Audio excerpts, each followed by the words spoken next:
से तो करंट जब अब हो गया। अच्छा ठीक अभी ठीक ठीक ठीक बॉयड सेवर्ट लॉ आपका जो है, तो बॉयड और सेवर्ट ये अलग अलग नेम है, ठीक है ना। ये दोनों मिलके एक लॉ बनाया जो एम्पियर्स लॉ का ही इम्प्रूवमेंट है।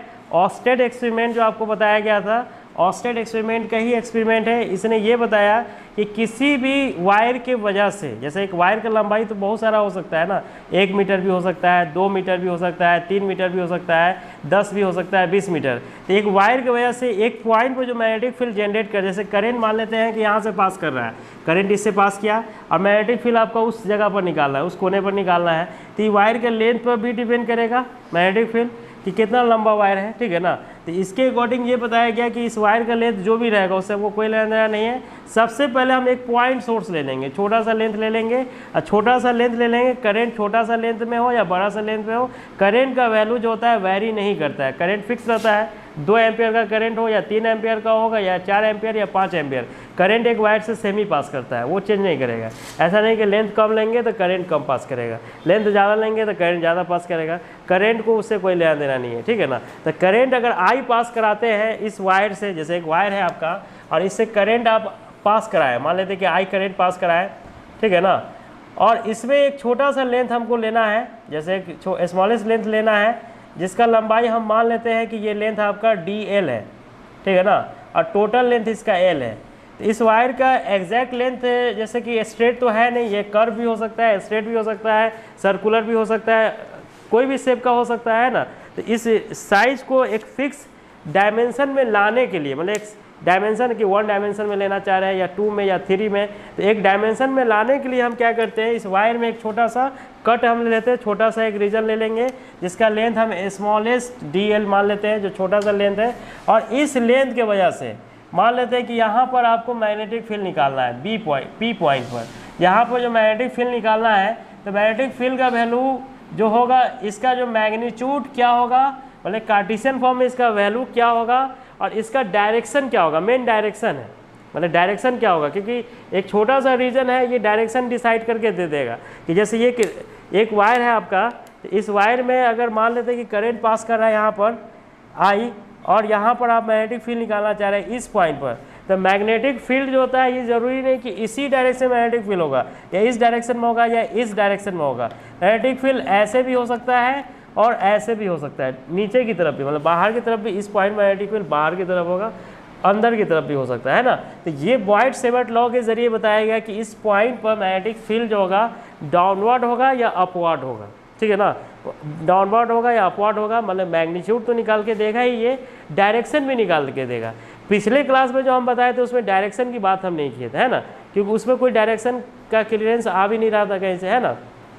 भाई इस लॉ में क्या है कि डायरेक्शन के बारे में मेंशन किया जाएगा। अब बिना डायरेक्शन का मैग्नेटिक फील्ड निकाल नहीं सकते हैं, क्योंकि कोई भी न्यूमेरिकल्स बनाएंगे तो डायरेक्शन बहुत बड़ा इशू बनेगा वहाँ पर। डायरेक्शन क्लियर नहीं होगा तो इस चैप्टर पढ़ने का कोई मतलब नहीं है, पूरा डायरेक्शन पर ही चलेगा ये चैप्टर। AC करंट, मतलब जनरेटर में कैसे मैग्नेटिक फील्ड जनरेट होता है, कैसे करंट हाई वोल्टेज कैसे जनरेट कराया जाता है, AC को DC में कैसे कन्वर्ट करेंगे, ट्रांसफार्मर में हाई वोल्टेज को लो वोल्टेज में कैसे कन्वर्ट किया जाएगा, वहाँ 2 फील्ड जनरेट होगा, इलेक्ट्रिक फील्ड भी जनरेट होगा, मैग्नेटिक फील्ड भी जनरेट होगा, मैग्नेटिक फील्ड का डायरेक्शन क्या होगा, ठीक है ना। इस सारा चीज़ का जो कंक्लूजन है यहीं से आएगा आपका। मतलब बॉयड सेवर्ट लॉ समझ गए तो समझिए कि आपको 5-6 चैप्टर में कहीं दिक्कत नहीं होने जा रहा है। एक ही फार्मूला पूरे चैप्टर को बैलेंस कर देगा।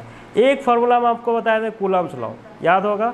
कूलम्ब्स लॉ का यूज़ पूरा हुआ करंट इलेक्ट्रिसिटी तक, पूरा वही चला, है ना। उसी को आगे पीछे करके गुना भाग करके आप आगे पीछे करके नया नया फार्मूला बनाते चल के आप देखिएगा सही से। अगर पॉइंट वाइज सोचिएगा तो सिर्फ एक ही फार्मूला है कूलम्ब्स लॉ, जो आया कहाँ से, न्यूटन्स लॉ ऑफ ग्रेविटेशन से। न्यूटन्स ने ही सारा काम करके चल गया वो, और न्यूटन्स का काम को आगे धीरे धीरे लोग बढ़ा रहा है और अभी तक बढ़ते ही जा रहा है। क्या आप भी कुछ नया फार्मूला बना दीजिएगा। एक मेरा स्टूडेंट है जो बना भी रहा है, कभी कभी रात में फ़ोन करता है 12 बजे के, सर ये बताइए, बोले हमको खुद नहीं पता, तो वो कहाँ से बताएंगे, हम कोई थोड़ी रिसर्च कर रहे हैं, ठीक है ना। मतलब ऐसा ऐसा क्वेश्चन वो पूछ देगा कि आप घूम जाए। है भी बंदा बहुत ब्रिलियंट भी है, मतलब कि अच्छे फैमिली का भी है, उसका सपोर्ट भी है, रिसर्च कर रहा है, बहुत सारा उसके पास सामान भी है। फादर उसका DM है, मतलब पटना में, और वो एक ही को बेटे है, वही रिसर्च करता है। हम बोला हमको साइंटिस्ट बनना है, तो वही आप भी कर सकते हैं, ऐसा बात नहीं, इसमें भी कुछ नया काम कीजिएगा। तो अभी नहीं, जब आप बीएससी कर लीजिएगा तब, एमएससी कर लीजिएगा तब। अब वो बीएससी करके वो काम कर रहा है, आप ऐसा थोड़ा कि इंटरे में है रिसर्च करने में, ऐसा तो होता नहीं है क्या, आपको पता तो चले पहले कि है क्या, है ना। तो इसमें क्या है, मैग्नेटिक फील्ड जैसे निकालना है। अब मान लेते हैं कि इसका डिस्टेंस आर है, डिस्टेंस आर है इस पॉइंट में मैग्नेटिक फील्ड निकालने के लिए। तो इसमें बताया गया कि कुछ लॉ, कुछ रिलेशन है, रिलेशन के जरिए आपका मैग्नेटिक फील्ड मैग्नीट्यूड निकाला गया, तब डायरेक्शन निकाला गया, ठीक है ना। तो अकॉर्डिंग टू बॉयट-सेवर्ट लॉ ये बताया गया कि मैग्नेटिक फील्ड का जो वैल्यू होता है कुछ फैक्टर पर डिपेंड करेगा। कौन कौन सा फैक्टर पर डिपेंड करेगा, तो ये डिपेंड करेगा एंगल पर, कि इसमें एंगल कितना ले रहे हैं, ठीक है ना। ये डिपेंड करेगा लेंथ पर, लेंथ कितना ले रहे हैं, करेंट पर डिपेंड करेगा, और ये डिस्टेंस पर डिपेंड करता है। जैसे कूलम्ब्स लॉ में बताया गया था कि चार्ज के मैग्नीट्यूड पर डिपेंड करता है और डिस्टेंस पर डिपेंड करता है, चार्ज किस डायरेक्शन में लिया गया है ना।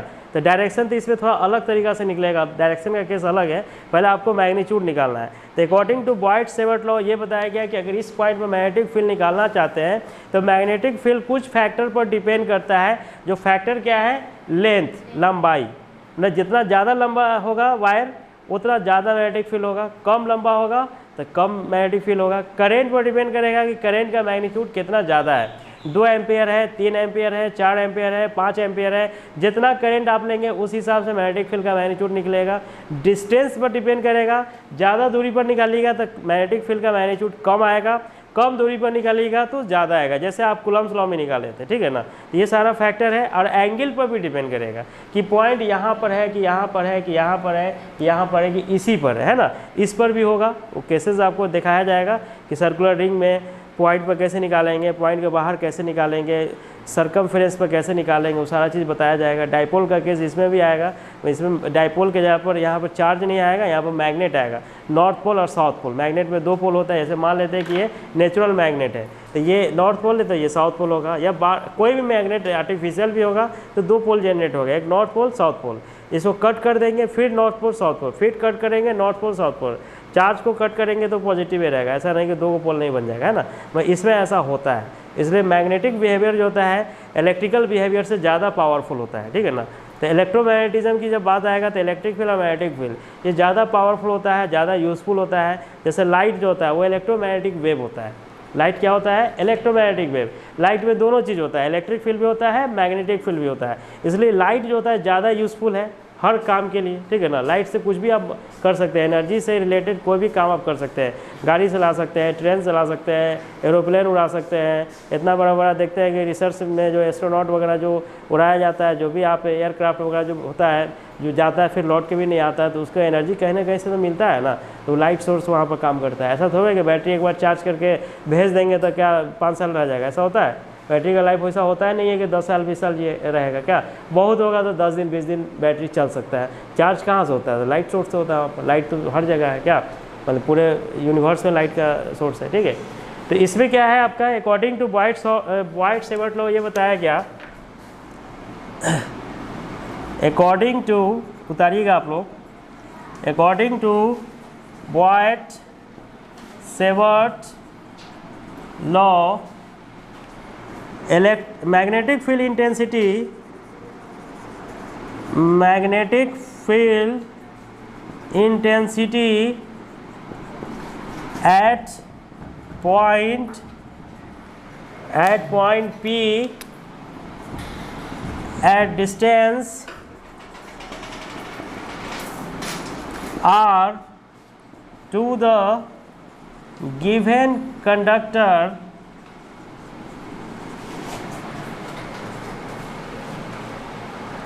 an angle formed by the R and dl is theta, then magnetic field intensity at P is, first पे लिखिएगा, directly proportional to the flow of current.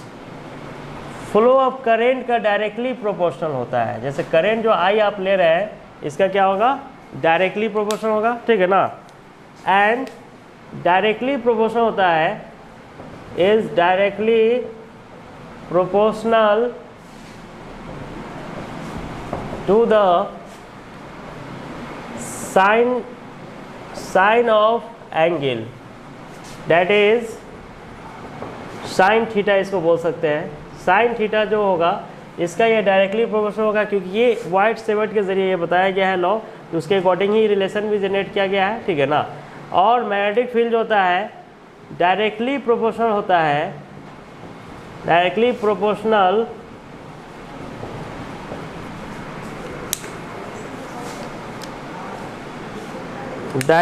Proportional to the length dl of the wire का जो length आप ले रहे हैं dl उसका directly proportional होगा। और फोर्थ में आपका जो है इन्वर्सली प्रोपोर्शनल होगा, आपका ये inversely proportional to the square of the distance, मतलब आर के इन्वर्सली प्रोपोर्शनल होता है। और ये चारों रिलेशन को आप जब को रिलेट कीजिएगा तो मैग्नेटिक फील्ड छोटा सा लेंथ की वजह से जनरेट कीजिएगा तो करंट का डायरेक्टली प्रोपोर्शनल होगा। मैग्नेटिक फील्ड जो होगा डायरेक्टली प्रोपोर्शनल होगा आपका, मतलब साइन थीटा का, ठीक है ना। डायरेक्टली प्रोपोर्शनल होगा आपका लेंथ का, और मैग्नेटिक फील्ड जो होगा आपका इन्वर्सली प्रोपोर्शनल होगा उसके डिस्टेंस का स्क्वायर का। अभी चारों को जब कंबाइन कीजिएगा तो कंबाइन करने के बाद ये कितना हो जाएगा, I D L sine theta by R square, मतलब डी बी इक्वल टू आप लिख सकते हैं K I D L sine theta by R square, जिसमें के क्या है, proportionality constant. This is the smallest magnetic field intensity. ये आपका मैग्नेटिक फील्ड इंटेंसिटी का जो वैल्यू है ये स्मॉलेस्ट है at point P due to the given smallest length. जो लंबाई आप जो ले रहे हैं, छोटा सा लेंथ ले रहे हैं तो मैग्नेटिक फील्ड भी छोटा ही होगा, बड़ा लेंगे तो बड़ा होगा, ठीक है ना। तो यहाँ पर स्मॉलेस्ट मैग्नेटिक फील्ड इंटेंसिटी है आपका, magnetic field intensity at P due to smallest length जो है आपका डी एल के वजह से है, ठीक है ना। तो यहाँ पर k जो है, k is the proportionality constant, ये आपका प्रोपोर्शनलिटी कांस्टेंट है। और प्रोपोर्शनलिटी कांस्टेंट का जो वैल्यू होगा ये अलग होगा, ये आपका वैल्यू दो केसेस में अलग आता है। CGS में इसका वैल्यू 1 होता है और SI में अलग होता है, न्यू नॉट बाई 4 पाई इसको लिखते हैं। तो पहले आप इसको उतारिए तब आगे बताते हैं, ठीक है ना। कल को अलग होता है, ठीक है। तो मैग्नेटिक फील्ड इंटेंसिटी जो आपका निकला है इस पॉइंट पर dB का वैल्यू, तो dB इक्वल टू कितना आया है, dB इक्वल टू के I D L sine theta by R square है, ठीक है ना। तो फॉर CGS यूनिट के लिए k का वैल्यू 1 लिया जाता है, ठीक है ना। मतलब dB का वैल्यू इस केस में कितना, CGS में सिर्फ ये वैल्यू आएगा, I D L sine theta by R square. तो कभी कभी एग्जाम में CGS में आपको निकालने के लिए दे देगा, तो CGS में आप निकाल लीजिएगा, ठीक है ना। तो टोटल मैग्नेटिक फील्ड कितना हो जाएगा, टोटल मैग्नेटिक फील्ड इंटेंसिटी जो होगा, अब टोटल निकालने के लिए इसको हम क्या करेंगे, इंटीग्रेट करेंगे टोटल लेंथ के लिए। जब इंटीग्रेट कीजिएगा तो dB का वैल्यू कितना आ जाएगा, dB इक्वल टू आ जाएगा आपका I D L sine theta by R square. Length L है, मतलब B का जो वैल्यू होगा लेंथ L के लिए वो हो जाएगा I D L sine theta by R square. मतलब मैग्नेटिक फील्ड जो आप निकाल रहे हैं यहाँ पर, मैग्नेटिक फील्ड ये पूरे लेंथ के लिए निकल गया है ना। जैसा पॉइंट सोर्स के लिए निकाल गया, इंटीग्रेट कर दीजिए, आ जाएगा टोटल लेंथ के लिए, है ना। अब आपका SI यूनिट में जब हम आएंगे, फॉर SI यूनिट, तो SI यूनिट में k का वैल्यू जो होता है वो होता है new naught by 4 pi. New naught by कितना होता है, 4 पाई। तो यहाँ पर जब मैग्नेटिक फील्ड जब इसको लिखिएगा तो ये न्यू नॉट बाई 4 पाई, जैसे उसमें कैसे लिखे थे 1/4 पाई एप्सिलॉन नॉट, k का वैल्यू क्या था 1/4 पाई एप्सिलॉन नॉट। उसी तरह से k का वैल्यू यहाँ क्या होगा, न्यू नॉट बाई 4 पाई, ठीक है ना। तो न्यू नॉट बाई 4 पाई यह आपका हो जाएगा I D L sine theta by R square. ये कार्टेशियन फॉर्म में आपका मैग्नेटिक फील्ड हो गया पॉइंट सोर्स की वजह से, ठीक है ना। तो टोटल मैग्नेटिक फील्ड जब निकालिएगा तो टोटल मैग्नेटिक फील्ड जो होगा इसमें, टोटल मैग्नेटिक फील्ड इंटेंसिटी इस केस में जो होगा आपका 4 एल लेंथ वायर के लिए निकालिएगा तो ये कितना आ जाएगा, डी बी इक्वल टू हो जाएगा आपका mu naught by 4 pi into I D L sine theta by R square हो जाएगा। ये कितने के लिए आ गया, एल लेंथ के लिए। मतलब मैग्नेटिक फील्ड जब यहाँ निकालेंगे तो मैग्नेटिक फील्ड का जो वैल्यू होगा आपका, बी का जो वैल्यू होगा वो कितना हो जाएगा, न्यू नॉट बाई 4 पाई, ठीक है ना। ये हो जाएगा एल के लिए, ये हो जाएगा आई डी एल कितना हो गया, sine theta by R square. ये टोटल मैग्नेटिक फील्ड आपका निकल जाएगा। इसको अंदर भी रख सकते हैं, बी इक्वल टू आप ऐसे भी लिख सकते हैं, mu naught by 4 pi I D L sine theta by R square. L length के लिए आपका मैग्नेटिक फील्ड निकल जाएगा, ठीक है ना। ये निकल गया आपका total magnetic field intensity at point P due to L length की वजह से आपका निकल गया, ठीक है ना। यहाँ जो आपका लेंथ है एल, इसके लिए मैग्नेटिक फील्ड का वैल्यू निकालनी है, जिसमें न्यू नॉट बाई 4 पाई जो होता है ये तो कांस्टेंट है, जिसका वैल्यू 10⁻⁻⁷ लिया जाता है। जिसमें न्यू नॉट को आप क्या बोलते हैं, न्यू नॉट का जो वैल्यू, न्यू नॉट को बोलते हैं परमिएबिलिटी। इसको बोला जाता है परमिएबिलिटी ऑफ फ्री स्पेस। जैसे आपको उसमें बताया गया था कि एप्सिलॉन नॉट क्या होता है, परमिटिविटी। मतलब परमिटिविटी फ्री स्पेस का अलग होगा, पानी का अलग होगा, आयरन का अलग होगा, सबका अलग अलग होता है। तो इसमें भी परमिएबिलिटी, जैसे मैग्नेटिक बिहेवियर जो होता है मीडियम का, वो अलग अलग होता है। जिस मीडियम में लेंगे वैसा ही मैग्नेटिक बिहेवियर शो करेगा। वहाँ पर इलेक्ट्रिकल बिहेवियर की बात कर रहे थे, यहाँ पर मैग्नेटिक बिहेवियर की बात कर रहे हैं। तो परमिएबिलिटी मीडियम के हिसाब से दिया रहता है, नहीं दिया रहेगा तो ये कांस्टेंट वैल्यू है, इसको रख के निकाल सकते हैं, ठीक है ना। न्यू नॉट का वैल्यू भी आप निकाल सकते हैं। न्यू नॉट का वैल्यू जब निकालेंगे तो ये 4 पाई इंटू 10⁻⁷ यूज़ किया जाएगा, ठीक है ना। अब इसका यूनिट के साथ लिखेंगे, इसका यूनिट और डायमेंशन निकाल के बताते हैं कैसे निकालेंगे। पहले इसको उतारिए।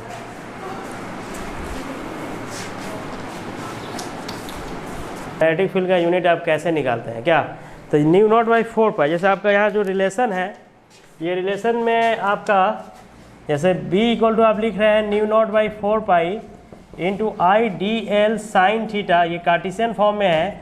तो न्यू नॉट बाई 4 पाई को अगर लिखेंगे एक तरफ तो ये वैल्यू कितना हो जाएगा, b इंटू आपका R square by I into D L sine theta होगा, ठीक है ना। तो ये वैल्यू जो आपका आएगा एसआई यूनिट जब इसका लिखिएगा तो एसआई यूनिट कितना हो जाएगा इसका, SI unit of new naught by 4 पाई। तो मैग्नेटिक फील्ड का क्या होता है, टेस्ला, टी से दिखाते हैं। इसका क्या होता है, मीटर स्क्वायर लेंथ का, करंट का होता है एम्पियर, लेंथ का हो जाएगा मीटर, इसका कुछ नहीं होता है तो 1 लिख देते हैं, इससे ये कट जाएगा। तो ये हो जाएगा टेस्ला मीटर पर एम्पियर, ठीक है ना। या इसी को टेस्ला मीटर पर एम्पियर ऐसे भी लिख सकते हैं। मतलब न्यू नॉट बाई 4 पाई जो आप लिखते हैं, न्यू नॉट बाई 4 पाई, इसका वैल्यू 10⁻⁷ टेस्ला मीटर पर एम्पियर होता है, ठीक है ना। और सिर्फ न्यू नॉट का वैल्यू कहीं कहीं पर आएगा, अब अगला चैप्टर जब पढ़ाएंगे तो सिर्फ न्यू नॉट का ही वैल्यू आएगा, तो वहाँ पे इसको ऐसे लिखिएगा 4 पाई 10⁻⁷ टेस्ला मीटर पर एम्पियर, ठीक है ना। तो ये आपका हो जाएगा न्यू नॉट बाई 4 पाई का वैल्यू, ये आप निकाल लीजिएगा, है ना। ये पता होना चाहिए। डायमेंशन भी निकाल सकते हैं। डायमेंशन कैसे निकालिएगा, तो डायमेंशन जब इसका निकालना होगा, डायमेंशन ऑफ न्यू नॉट निकालना होगा, तो न्यू नॉट का डायमेंशन निकालने के लिए वैल्यू आपको चाहिए। न्यू नॉट का वैल्यू कितना दिया हुआ है, तो वैल्यू अभी आप निकाले हैं, न्यू नॉट का कितना आया है, यही है ना, b into R square by I into D L into sine theta into 4 pi constant है तो इससे कोई मतलब है भी नहीं। मैग्नेटिक फील्ड का यूनिट क्या निकाले थे, डायमेंशन क्या निकाले थे, याद है मैग्नेटिक फील्ड का क्या, एम, एक आदमी बोलो ना, 4 आदमी क्या होगा, हाँ एम माइनस, इसको देख के नहीं बोल सकते, हाँ एम एल -2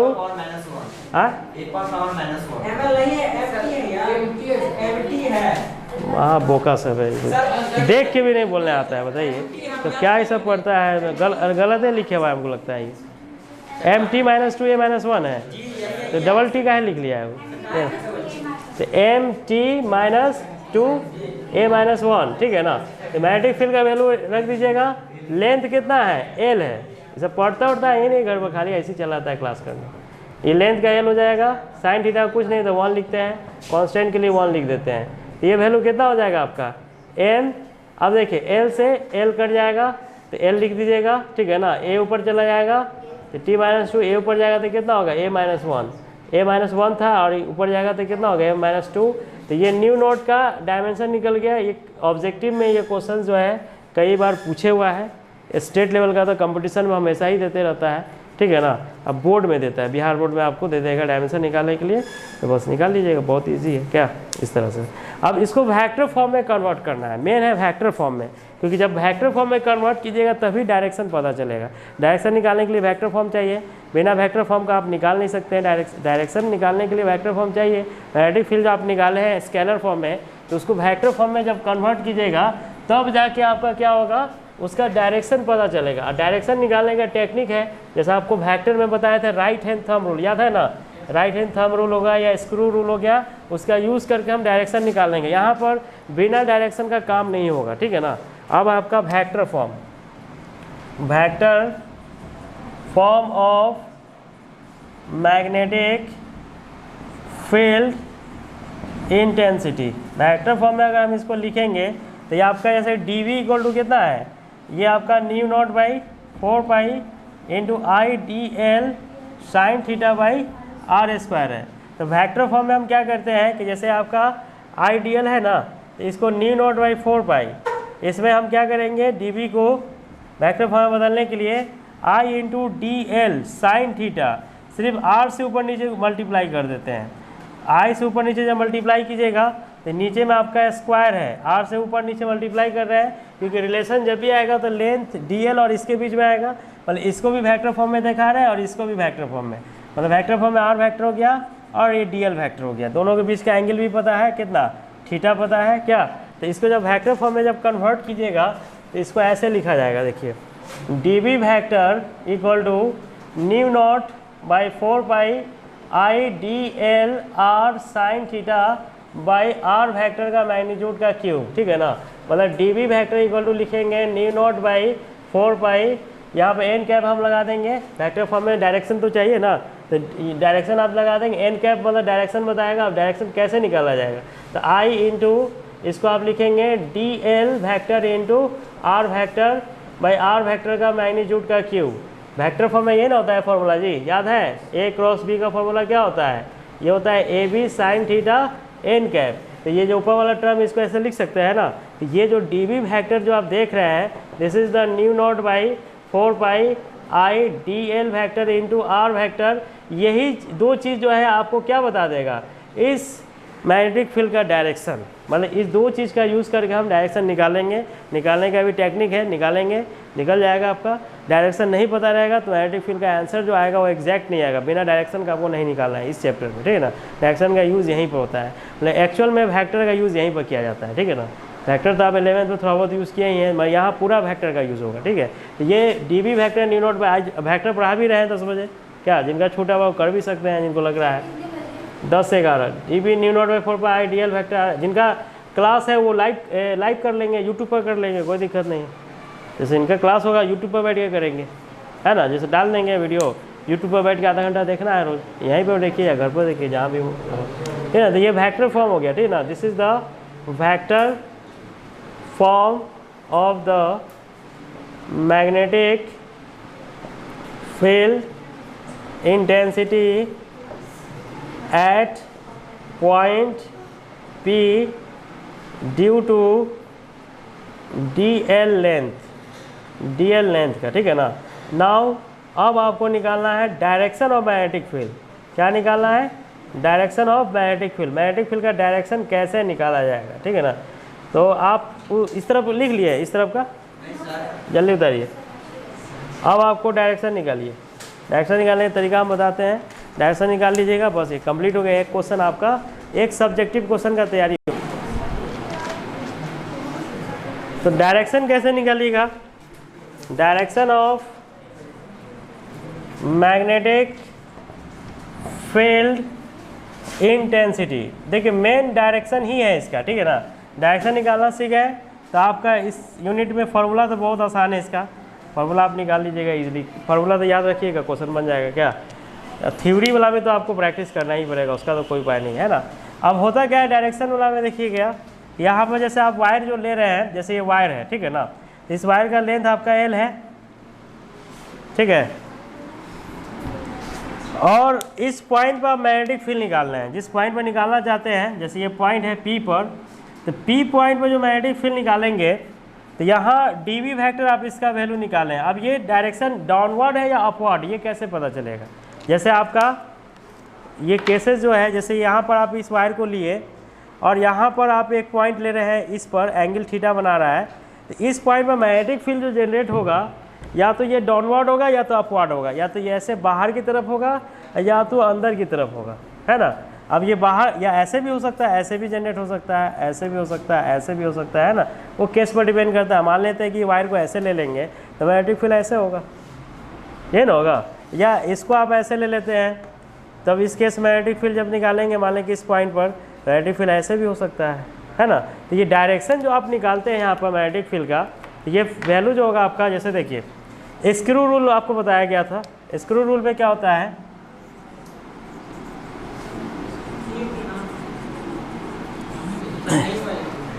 स्क्रू रूल नहीं हुआ तो देख लीजिए होता क्या है। देखिए जैसे करंट जिधर जा रहा है आपका, जिस तरफ करंट जा रहा है, ठीक है ना, जिस लाइन पर, उस पर एक स्क्रू को रख लेना है आपको, है ना। इस लाइन पर स्क्रू करंट जा रहा है ना, इस पर एक स्क्रू नॉट बोल्ट समझते हैं ना, जो कसने वाला होता है ना, तो उसको रख के आप पेचकस से कसिए इसको, है ना।